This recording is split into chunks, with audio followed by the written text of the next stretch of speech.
కృష్ణ అది ఎంత అజ్ఞానం. నేను కృష్ణా బేసిన్లో పుట్టినా అంటాడు, పాలమూరు బిడ్డ అంటాడు.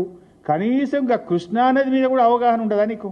ఆ జిల్లాలో పుట్టినవు, ఆ నది పరివాహక ప్రాంతంలో పుట్టి పెరిగినవు, ఆడ నుంచి ఎమ్మెల్యే అయినవు. ఆ నదిలో వాటా ఎంత, ఆ నదిలో మన హక్కు ఎంతో కూడా సోయలేదా నీకు? ముఖ్యమంత్రి విడిచిపెట్టు, ఆ జిల్లాలో జడ్పీటీసీగానో ఎమ్మెల్యేగానో చేసినావు కదా. మినిమం నాలెడ్జ్ ఉండాలి, మినిమం సెన్స్ ఉండాలి. ఏమంటాడు కృష్ణాల 500 టీఎంసీలు ఇచ్చి మొత్తం తీసుకో. ఆ వీడియో పెట్టాయా బాబు, ఉన్నదా? అరే తదాబాయి ఇంత మంచి వీడియో మిస్ చేస్తేవి.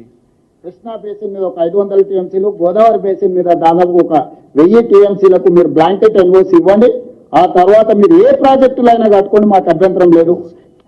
మళ్ళా పెట్టు ఒకసారి. కృష్ణా బేసిన్ మీద ఒక 500 టీఎంసీలు, గోదావరి బేసిన్ మీద దాదాపు ఒక 1000 టీఎంసీలకు మీరు బ్లాంకెట్ ఎన్ఓసి ఇవ్వండి.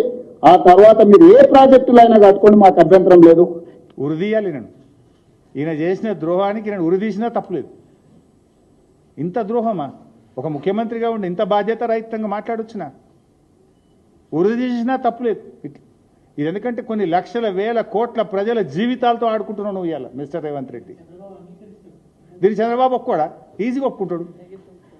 కేసీఆర్ ఏమో నాకు ఇప్పుడు ఉన్న 968 కాక ఇంకా 1950 కావాలని కేసీఆర్ కొట్లాడిండి అన్నాడు. ఈయననేమో 1000 చాలంటాడు.